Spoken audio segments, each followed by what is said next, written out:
이 병은 뚜렷한 그 원인을 이렇게 뚜렷하게 밝혀진 것이 없습니다. 원인이 뚜렷하게 밝혀진 것이 없어요. 모든 어린아이들이 경험하는 병이지만 아이들의 약 3분의 1 정도가 정상 이상으로 이런 고통의 징후들을 경험하는 것으로 보고되어 있습니다.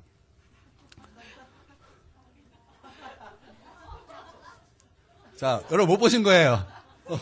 못 보신 거예요. 예.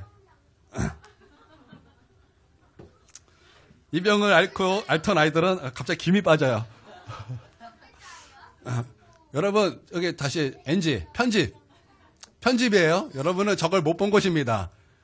예. 이 병을 앓던 아이들은 일반적으로 슬관절 주위에 이제 그런 통증을 호소하고 대개 이 병을 앓는 아이들은 저녁 무렵에 통증을 호소하지만 심한 경우 한밤중에 깨어 그 통증을 호소하기도 합니다.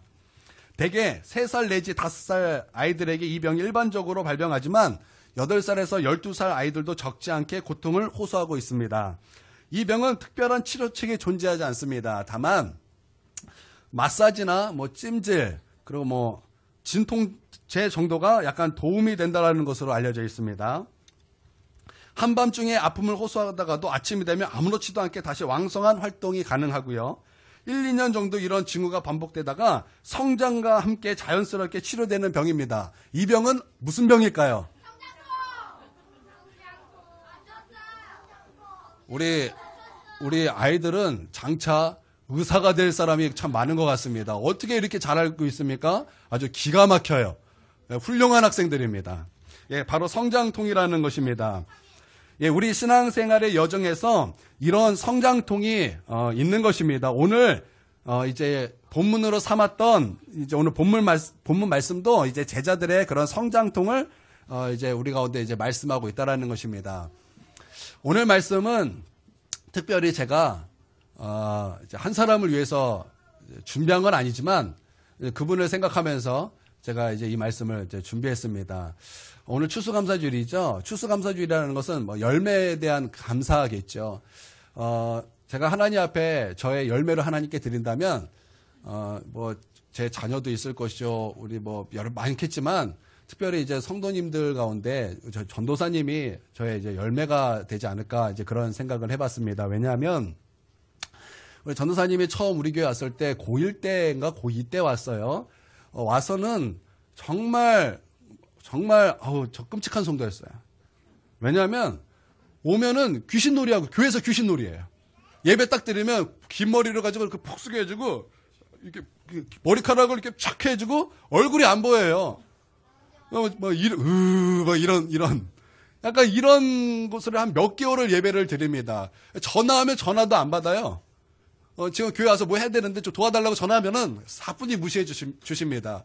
그랬던 이제 그런 한 학생이 하나님의 은혜를 받고 하나님을 만나고 하나님의 은혜 가운데 거하고 그 말씀을 사랑하게 되고 또 그 와중에 그가 이제 주의 종이 되겠다 결단을 하고 그 부르심에 응답을 하여 신학교를 가고 우리 교회 전도사가 되었다라는 것입니다.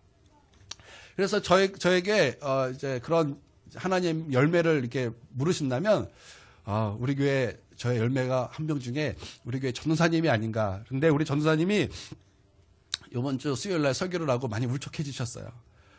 그래서 제가 우리 전도사님을 어떻게 위로할까 그러면서 제가 이 말씀은 원래 다른 방향이었지만 좀 방향을 꺾어서 제가 우리 전도사님의 위로를 하고자 오늘 이 말씀을 준비했습니다. 그렇지만 전도사님뿐만 아니라 우리 모두에게도 오늘 위로가 될 줄 믿습니다. 왜냐하면 여러분도 아시다시피 여러분 말씀 중에 여러분 위로 많이 받으시죠?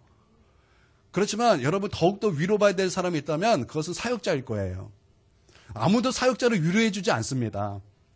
우리 교회는 특별히 제가 그것을 금지시켰기 때문에 그게 자연스럽게 녹아졌어요. 그래서 그런 위로가 좀 부족합니다. 그렇지만 제가 또 그것을 알아줘야 되지 않겠습니까? 그래서 저희 우리 전사님 비록 이제 부족한 면도 있지만 오늘 큰 위로 받으시고 힘내서 우리 하나님의 나라의 일꾼이 되시기를 바랍니다. 그런 의미로 제가 오늘 말씀을 선포할 때 여러분 우리 모두가 함께 위로 받으시고 하나님의 은혜가 각 사람 머리 위에 있는 시간이 되시기를 바랍니다. 이렇게 말하고 못하면 어떡할까요? 큰일 났네. 예. 제자들은 늘 예수님을 따라다녔습니다. 제자들은 뭐 해야 될 것이 없었어요. 예수님께서 죽은 자를 살리시면 환호하고, 예수님께서 기적을 베풀어 주시면 막 놀라워하고 기뻐하고, 예수님께서 귀신을 쫓아내시고 질병을 고치시면 함께 영광을 들리고 찬양을 올려드리고 기뻐하고 감사하고, 여러분 이런 거 외에는 뭐 특별히 할 것이 없었습니다. 근데 그런 제자들에게 오늘 본문 말씀은 아주 큰 충격적인 사건으로, 우리가 그냥 이렇게 있으면 큰일 난다라는 성장통의 사건이 되었다라는 것입니다. 예수님은 3명의 제자들을 데리고 변화산에 올라가셨습니다. 그 변화산에 올라가셔서 그 3명, 누굽니까? 베드로와 요한과 야고보, 이 3명을 데리고 변화산에 올라가서 예수님의 신성을 보여주셨어요. 그리고 하나님의 나라가 어떤 것인지 그것을 맛보게 하셨다라는 것입니다. 그 변화산 위에는 하나님의 영광이 가득했습니다. 그런데 그 변화산 밑에 나머지 제자들이 있을 때 어떤 일이 벌어졌습니까? 아주 큰 충격적인 그런 일들이 그 밑에서는 일어나게 되었다라는 것입니다. 그 산 밑에서는 한 귀신 들린 아이의 아빠가 제자들에게 찾아왔습니다. 자기 아이에게 역사하는 귀신을 쫓아내달라는 거예요. 귀신이 자기 아이를 어렸을 때부터 붙잡고 불에도 집어넣고 물에도 집어넣어서 죽이려고 그런다라는 거예요. 여러분 한번 생각해 보십시오. 여러분 그게 보통 일이 아닌 거예요. 제가 어렸을 때 저희 어머니가 제가 이제 어렸으니까 이제 밤에도 일찍 잠들어야 되고 낮잠도 자야 되지 않습니까? 그러니까 저희 어머니가 이제 교회를 저를 데리고 가는데 밤에 제가 잠든 거예요. 그러면 이제 예배를 드리면은 저는 이제 교회에 한 이제 목사님 거하시는 이제 거기에서 이제 난로 이렇게 겨울에 난로 틀어놓고 저를 이렇게 눕혔습니다. 그럼 어머니 예배를 드려요. 그러면 이제 어린아이가 뭐 이렇게 움직일 수 있잖아요. 그러다가 제가 손을 이렇게 쫙 펴버렸어요. 옛날의 난로는 이런 최신식 난로가 아니에요. 옛날의 난로는 장작되는 난로였어요. 그러니까 그 난로에 이게 딱 쳐놨지만 내 손이 좀 기니까 이렇게 좀 피면 이렇게 펴지니까 제가 움직이다가 손을 펴버린 거예요. 그럼 제 손이 어디로 갑니까? 난로에 간 거예요. 어린아이들은 잘 못 깨죠? 난로에 있다가 막 너무 아픈 거예요. 그럼 멀리서 막 깼어요. 그래서 제 손이 어떻게 돼 있어요? 녹아 있는 거예요, 살짝. 살짝이에요. 여러분, 심각한 건 아니고요. 살짝, 그러니까, 녹아져 있었어요. 얼마나 아프던지.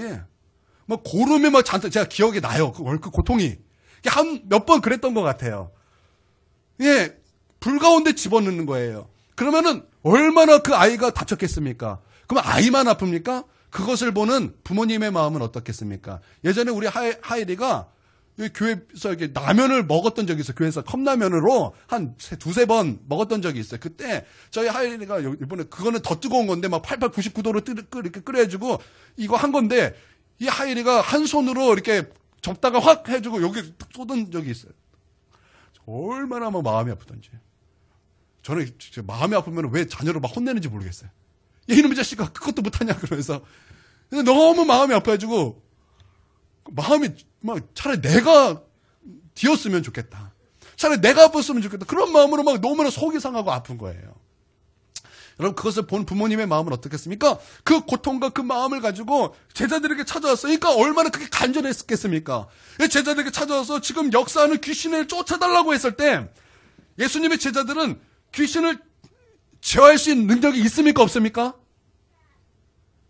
여러분 있습니까? 없습니까? 그런데 예수님께서는 이미 그 전에 제자들에게 이 더러운 귀신을 제어할 수 있는 능력을 이미 주셨습니다. 마가복음 6장 7절에 보면 이렇게 말씀하고 있습니다. 여러분 다 아시죠? 함께 한번 보도록 하겠습니다. 앞에 있습니다. 시작.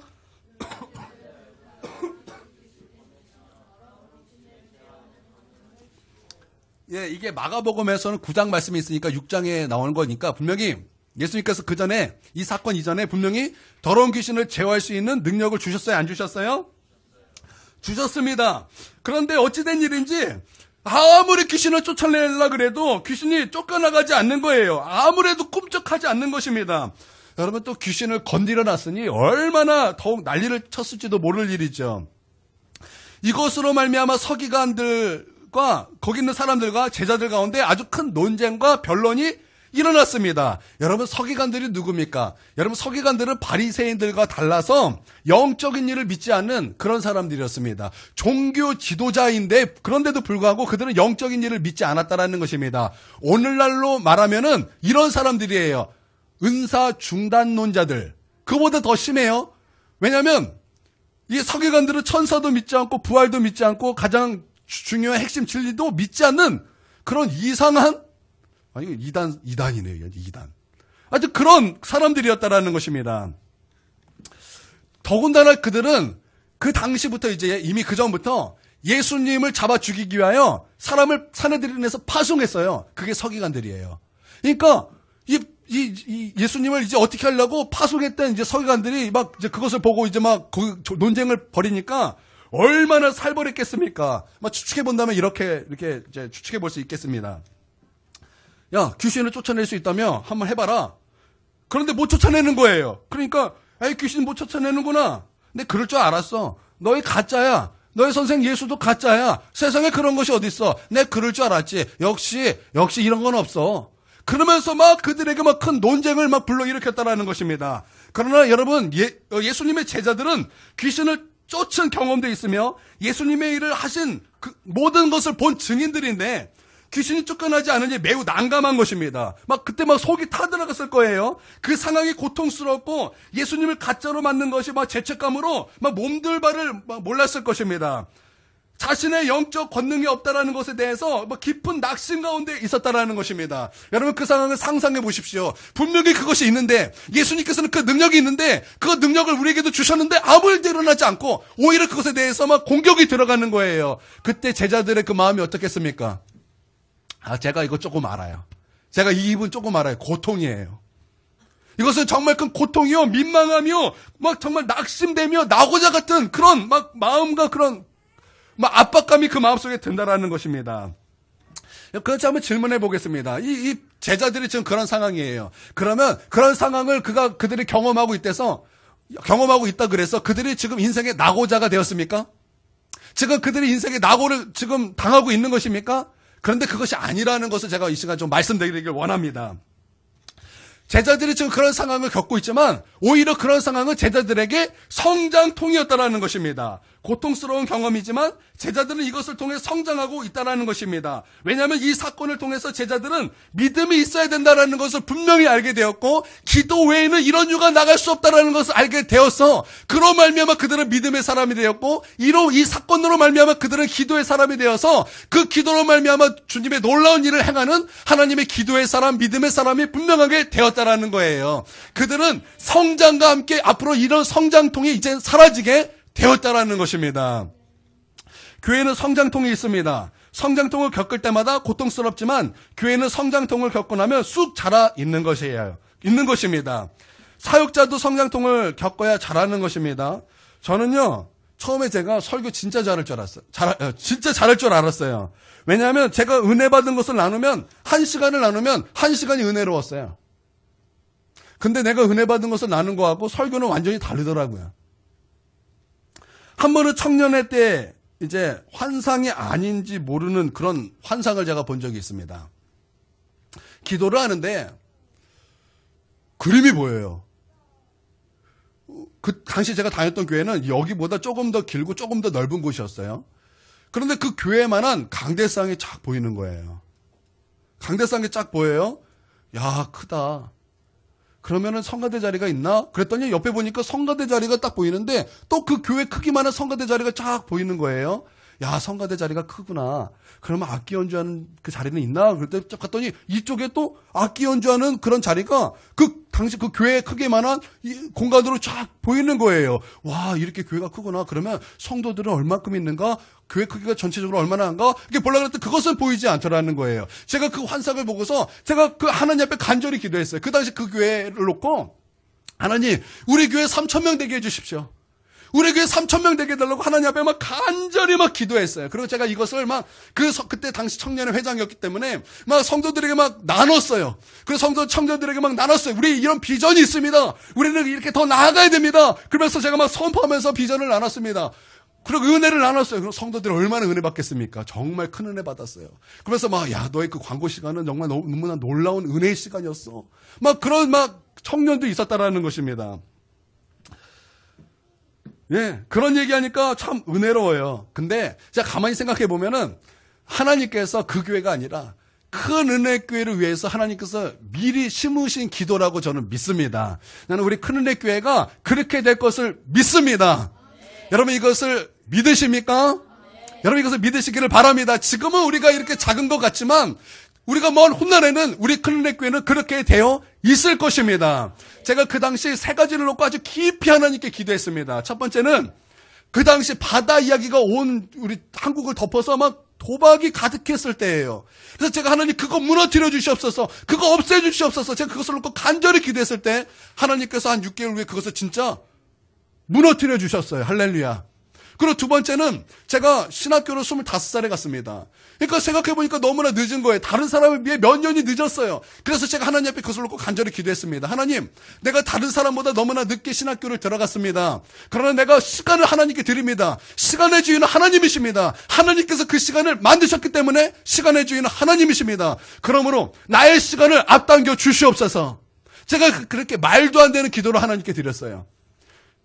그런데 하나님께서 그 기도에 응답해 주셔서 20살에 들어가서 목사 안수를 받으면 30살인가 31살 때 딱 받을 수 있는데 제가 정말 31살인가 30살에 딱 목사 안수를 받게 되었다라는 거예요. 안 놀라시는가 본데 그건 사실 불가능한 일이에요. 그런데 하나님께서 정말 제 기도에 그렇게 응답해 주셨다라는 것입니다. 할렐루야. 그럼 마지막으로 기도했던 것이 바로 이거예요. 우리 교회에 3,000명이 되게 하여 주시옵소서. 여러분 이 2가지 기도 제목이 이루어졌던 것처럼 그 마지막도 여러분 이 큰 은혜 교회 가운데 이루어지게 될 것입니다. 제가 한 번은 꿈을 꿨어요. 그 당시에 꿈을 꿨을 때는 우리나라 그 샘물교회가 이제 아프가니스탄에 가서 피랍되었을 때 그때 시기였습니다. 제가 그것을 놓고 제가 하나님 앞에 간절히 기도하고 있을 때 어느 날 이제 자다가 꿈을 꾸었습니다. 근데 그 꿈이 너무나 생생하고 너무나 선명했어요. 여러분, 하나님께서 주신 꿈 중에 하나가, 주셨다라는 그 사인 중에 하나가 선명함입니다. 꿈이 너무나 선명했어요. 이거 마치 TV를, 그 왜 있잖아요. 4K TV. 그 뭐라 그래요? 울트라, 무슨 TV인가? 하여튼 뭐 그런 거 있잖아요. 그런 화면으로 꿈에서 그렇게 보이더라는 거예요. 제가 그 아프가니스탄의 그 피랍 현장에 있었어요. 근데 그곳에 누가 찾아왔냐면 조용기 목사님이 찾아온 거예요. 그 사람이 막 바글바글한데 제가 볼 때 그것은 그 당시 기도하던 사람들이었던 것 같아요. 제가 꿈에서 제가 알기로는. 바글바글한데 그때 조용기 목사님이 막 그 많은 사람들 중에서 이랑 전도사님 막 저를 막 하염없이 저를 찾는 거예요. 애뜻이 찾는 거예요. 그래서 제가 그것을 보고 있다가 조용기 목사님 제가 여기 있습니다. 그랬더니 전도사님은 앞으로 5,000명 목회를 할 것입니다. 제가 꿈에서 너무나 선명하게 그것을 본 거예요. 할렐루야.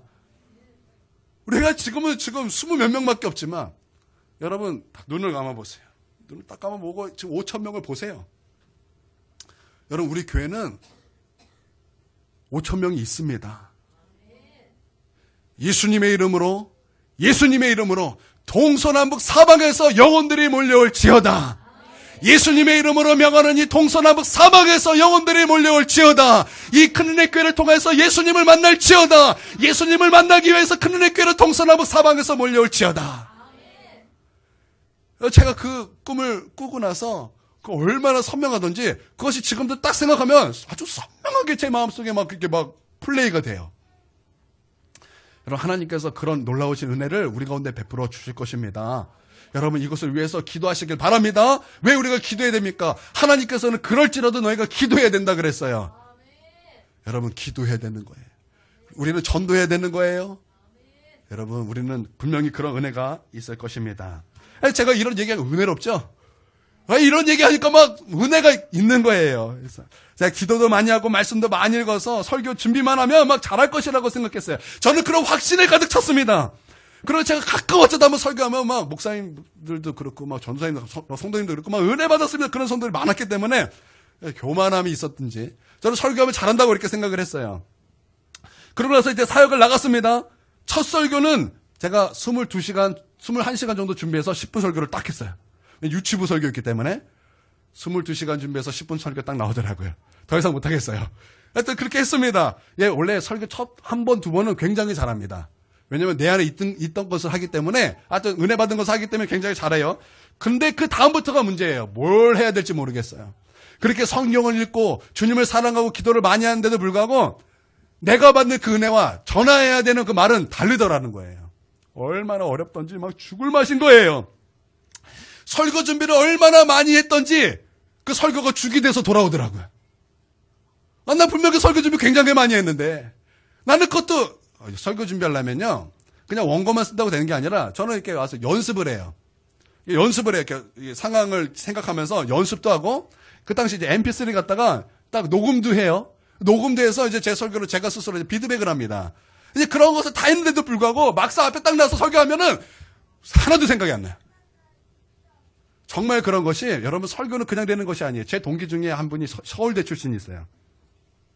이제 신대원 가면은 이제 설교를 이제 수업 시간에 이제 몇 분 딱 끊어서 몇 분 동안 설교 준비를 작성해서 두세 번을 발표를 합니다.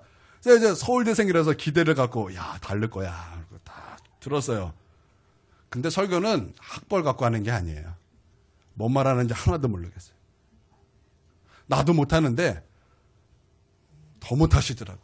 그래서 위로를 굉장히 못하시는데 내가 위로를 많이 받았어요. 설교는 학벌이 아니구나. 제가 얼마나 그때 은혜를 받았는지. 예, 그게 아니더라는 거예요. 제가 2년 동안을 거의 매주까지는 아니더라도 격주로 울었어요. 얼마나 막 그 벽을 치면서 울었는지 잘하고 싶은 마음에 막 굴뚝같던데 그게 뜻대로 안 되니까 막 죽겠는 거예요. 막 쥐구멍에 막 숨어서 쥐구멍이 있다면 막 거기에 막 숨고 싶어요.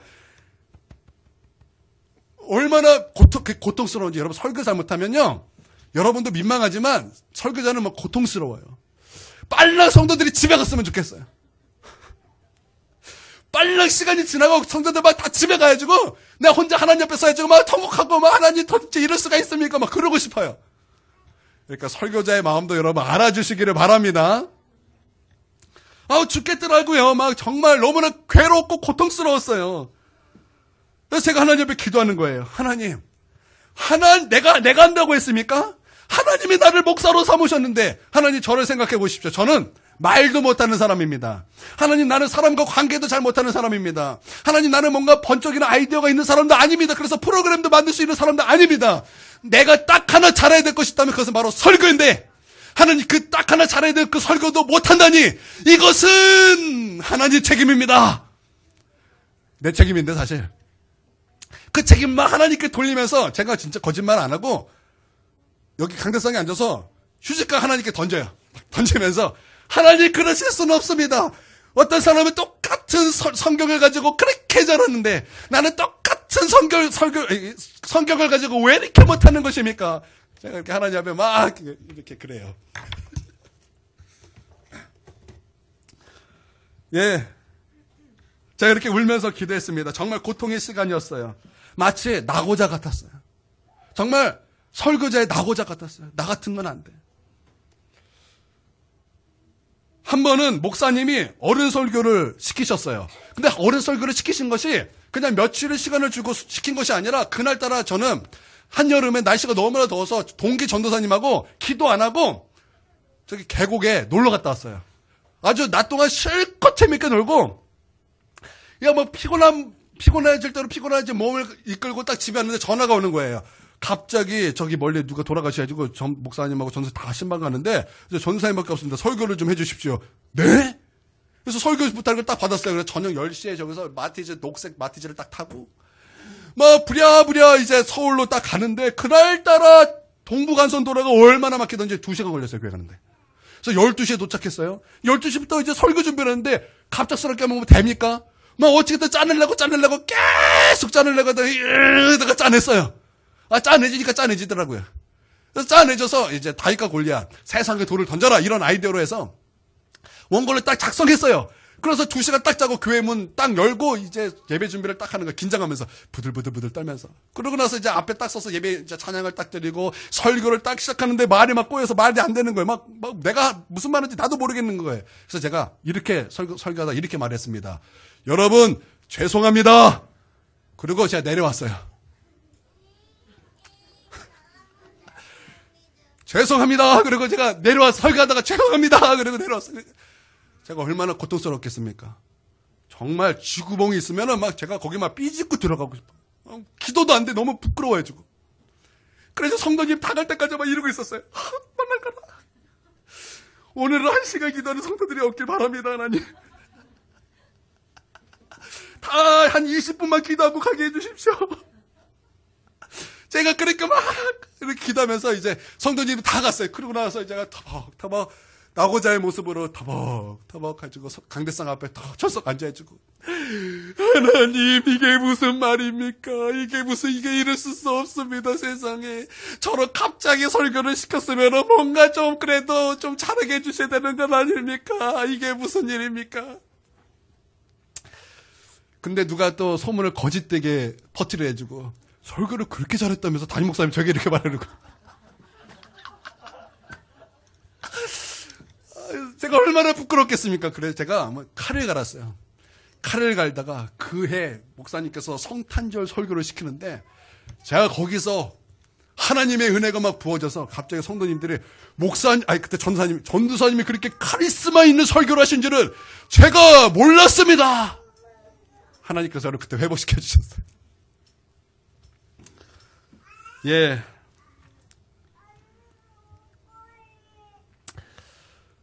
하여튼 고통이었어요. 근데 저만 그런 것이 아니었어요.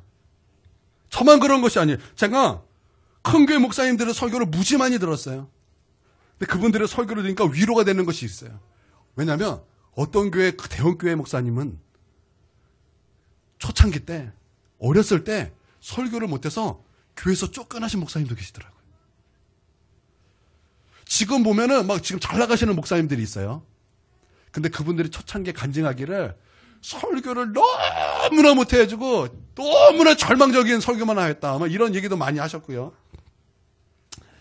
어떤 목사님도 설교를 너무나 못해서 막 주먹이 막 피가 날 때까지 막 벽을 두들겼다는 그런 목사님도 계시고요. 여러분 장로교 통합 측에서 가장 큰 원투교회가 어디입니까? 왜 명성교회하고 인천 주한 장로교회라 그러죠. 그렇대요. 한 10만 명 목회하시는, 그러니까 커요. 근데 그 두 개 다 공통점이 있습니다. 명성교회 김상환 목사님은 몇 군데 쫓겨났어요. 설교 못해가지고. 설교를 못해서 쫓겨났어요. 얼마나 그 스스로는 얼마나 굉장히 큰 고통이었겠습니까?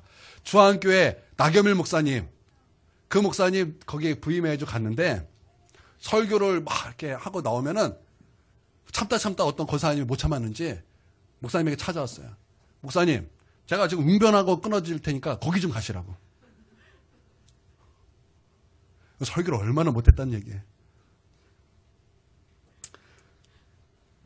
예. 그때 그 목사님들은 그 고통이었지만 그것이 성장통이 되어서 그것으로 말미암아 성장하게 되었고 성장하게 됨으로 말미암아 그 성장통이 자연스럽게 치유가 되더라는 거예요.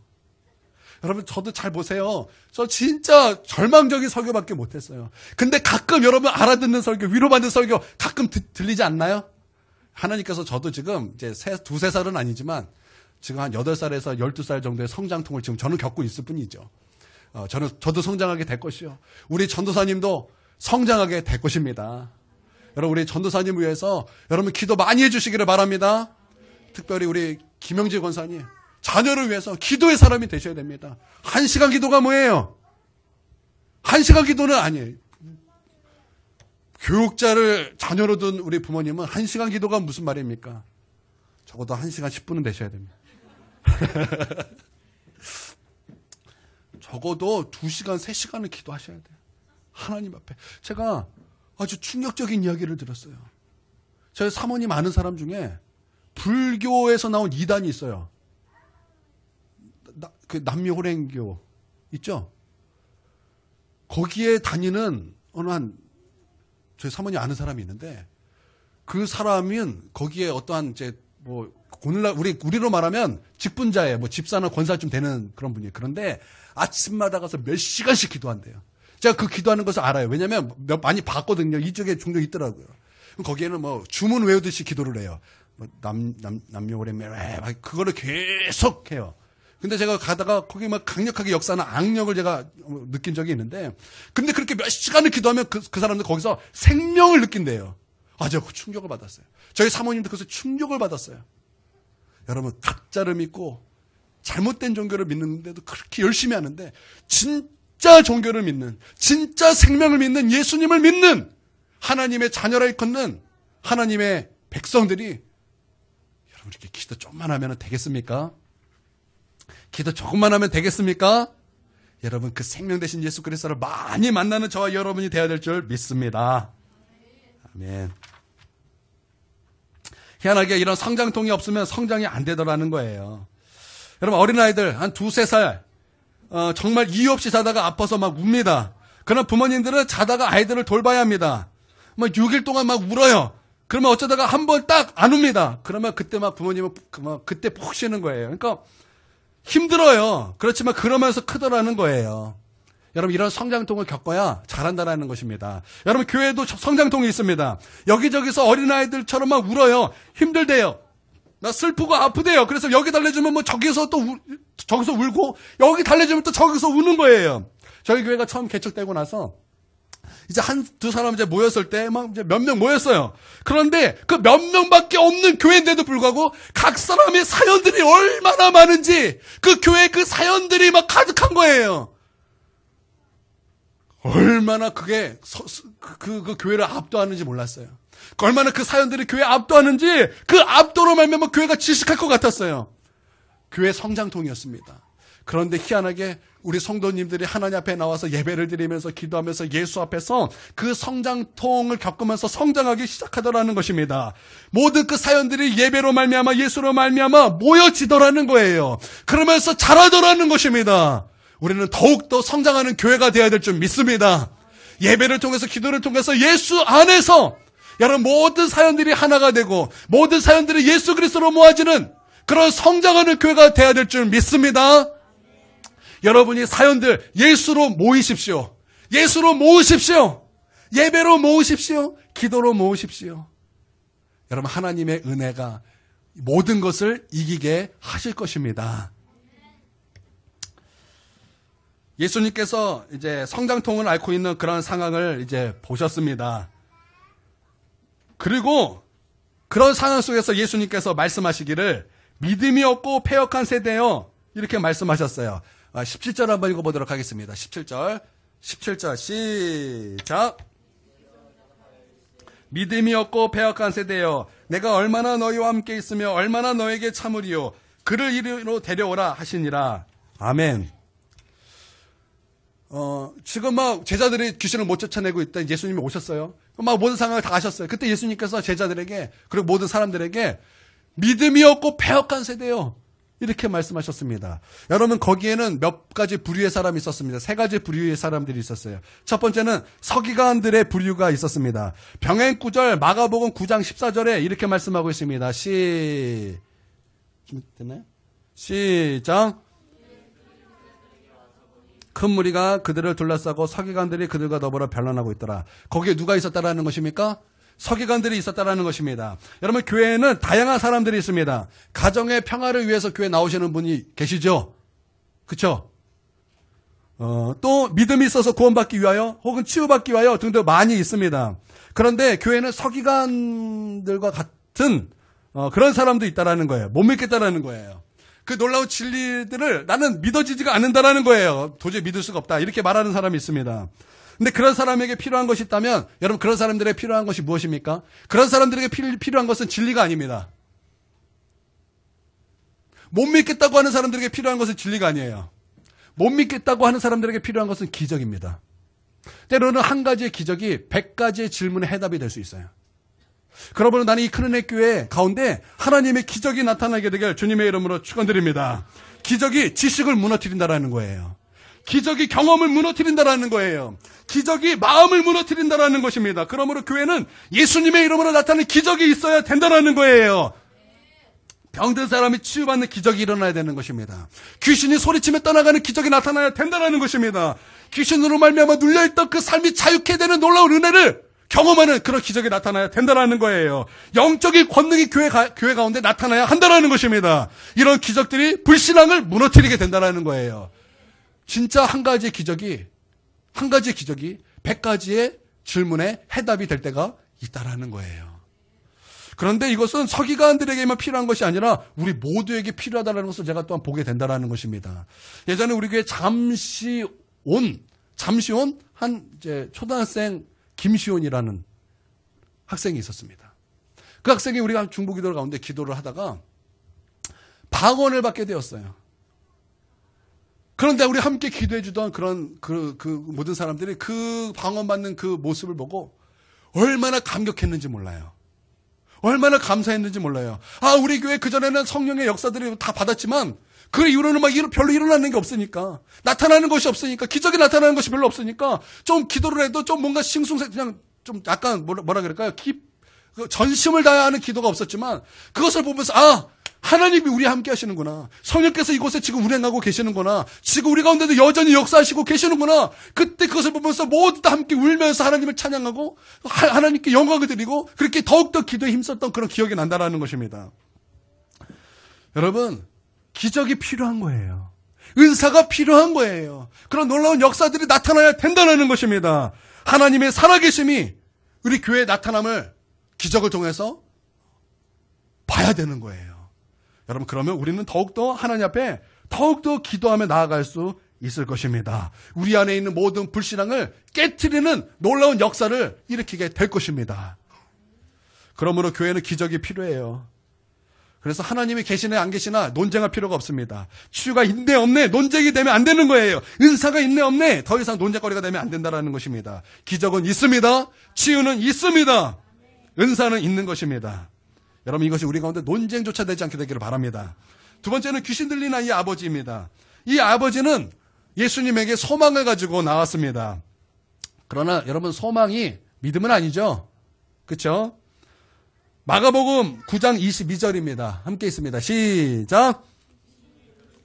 불가물에 자주 던져나이다. 그러나 무엇을 하실 수 있거든 우리를 불쌍히 여기서 도와주옵소서. 지금 이 아버지가 예수님에게 뭐라고 말했습니까? 무엇을 하실 수 있거든. 무엇을 하실 수 있거든. 이게 뭐예요? 소망이에요. 할 수 있거든. 근데 예수님의 대답은 무엇입니까? 시작. 예수께서 이르시되 할 수 있거든이 무슨 말이냐? 믿는 자에게는 능히 하지 못할 일이 없느니라 하시니 아멘. 그 아버지는 예수님 앞에 소망으로 나왔습니다. 이와 같이 소망으로 나오신 분도 있습니다. 그러나 소망이 아니라 믿음을 가지고 하나님께 나와야 된다는 거예요. 할 수 있으면 고쳐주십시오. 할 수 있으면 은혜를 주십시오. 할 수 있으면 은사를 주십시오. 할 수 있음으로 자꾸 나온다라는 거예요. 여러분, 그러나 그 소망, 그 할 수 있으면 그 뒤에는 어떤 마음이 있습니까? 이런 마음이 있어요. 할 수 있으면 좋고 할 수 없으면 말고.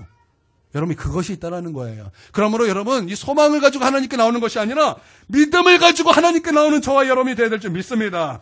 하나님이 하신다는 그 믿음이 우리 가운데 있어야 한다라는 거예요. 제가 저 동성교회 유년부 전도사로 사역하고 있을 때, 여러분, 거기에 제 유년부, 거기에 이제 교회, 부부 지사님이 계셨습니다. 그 여자 지사님이 유년부 교사로 섬기고 있었습니다. 근데 그 남편 지사님이 허리가 너무나 안 좋으셨고 너무나 아파가지고 병원에 갔는데 아무리 병원에 가도 이게 고쳐지지가 않는 거예요. 아무리 한의원을 가도 고쳐지지가 않는 거, 아무래도 고쳐지지가 않는 거예요. 하루는 주일날 이제 예배 왔는데 다른 교회는 주보가 있잖아요. 우리도 주보를 할까 봐요. 주보를 딱 보는데 거기 설교 제목이 하나님께서 고치신다 이런 하여튼 제목이었다라는 것입니다. 그 제목을 보자마자 이 여자 지사님께서 믿음이 싹 들어온 거예요. 오늘 우리 남편 낫겠구나. 그리고 예배를 드렸다라는 것입니다. 그런데 놀랍게도 예배가 마치자마자 그 허리 통증이 완전히 사라지고 하나님의 치유가 그 가정에게 임하였다라는 거예요. 제가 유년부 전도사로 있어서 압니다. 예, 믿음으로 나올 때 여러분 하나님이 역사하시는 것입니다. 하나님, 나으면 좋고요. 아니면 말고. 이게 아니에요. 하나님이 나를 고치신다. 하나님이 내 삶을 역사하신다. 하나님이 내 삶을 변화시키신다. 여러분, 이런 믿음으로 하나님께 나와야 될 줄 믿습니다. 예수님께서 믿음을 말씀하시면서 뭐라고 말씀하셨습니까? 믿음이 작은 자요, 이렇게 말씀했어요. 너희가 믿음이 작기 때문에 역사하지 않았다. 그러면서 하신 말씀이 뭐예요? 겨자씨만한 믿음이 있으면 산을 옮길 것이다. 그보다 더 큰 일, 위대한 일도 할 것이다. 여러분, 겨자씨만한 믿음만 있어도 됩니다. 여러분, 겨자씨가 얼마나인지 아세요?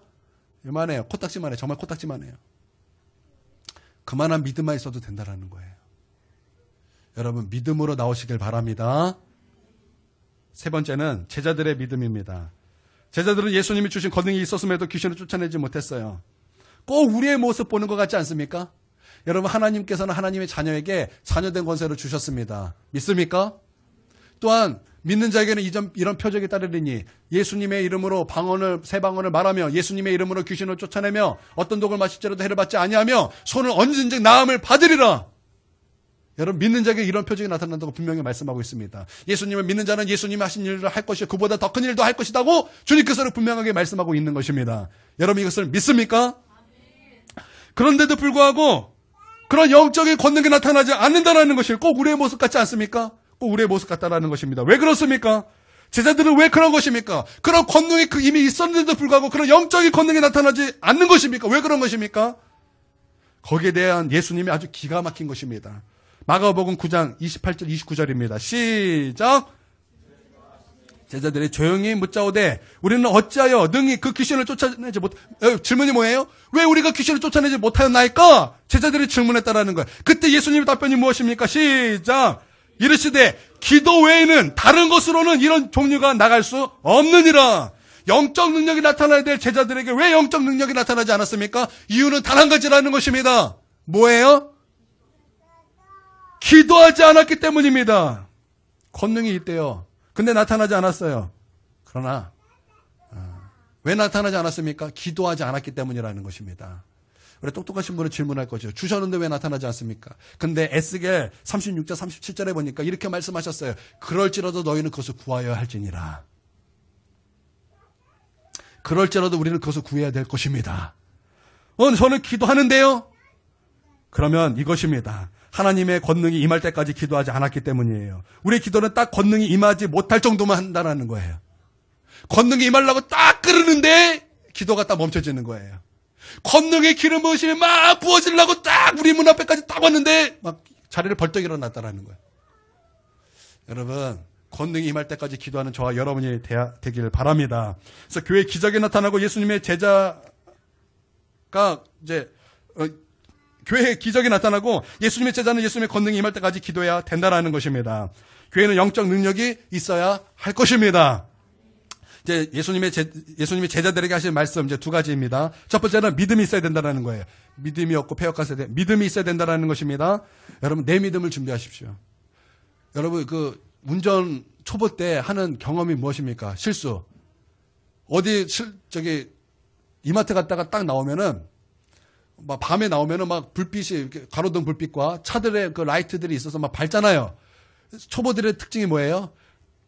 다른 사람 라이트를 켜고 이 가로등에 불빛이 환하니까 나도 라이트를 켰다고 생각해요.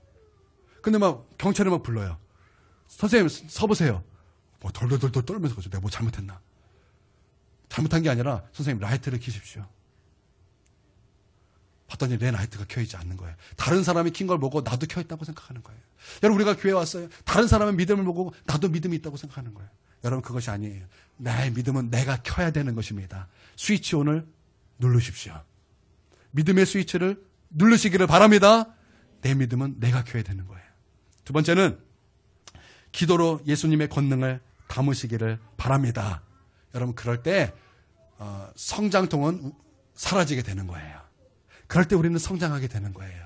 그것을 통해 제자들은 성장하게 되었고 먼 훗날에 그들은 기도의 사람이 되어서 나사렛 예수 그리스도의 이름으로 일어나 걸으라 그랬더니 성전 미문에 앉아있던 그런 안진뱅이가 일어서게 되었고 하나님을 찬양하게 되었고 영광을 돌리고 많은 영혼들이 구원받는 그 자리를 이끄는 하나님의 놀라운 권능의 역사가 일어나게 되었다라는 거예요. 그러므로 성장통을 두려워하지 마십시오. 우리 전도사님, 성장통이 있어야 성장이 있는 것입니다. 그것은 낙오가 아니라, 그것은 실패가 아니라 성장통인 거예요. 우리 모두도 마찬가지입니다. 낙오가 아니라, 고통이 아니라 그것은 성장통인 것입니다. 여러분, 우리가 성장할 때 여러분 그 성장통은 자연스럽게 사라지게 될 것입니다. 아멘. 끝. 예. 그러니까 무슨 말 하려는 이렇게 전달이 잘 됐을래나 모르겠어요. 전달이 잘 됐습니까? 예. 우리 성도님들 정말 착하십니다. 감사합니다. 예. 제가 기도하겠습니다.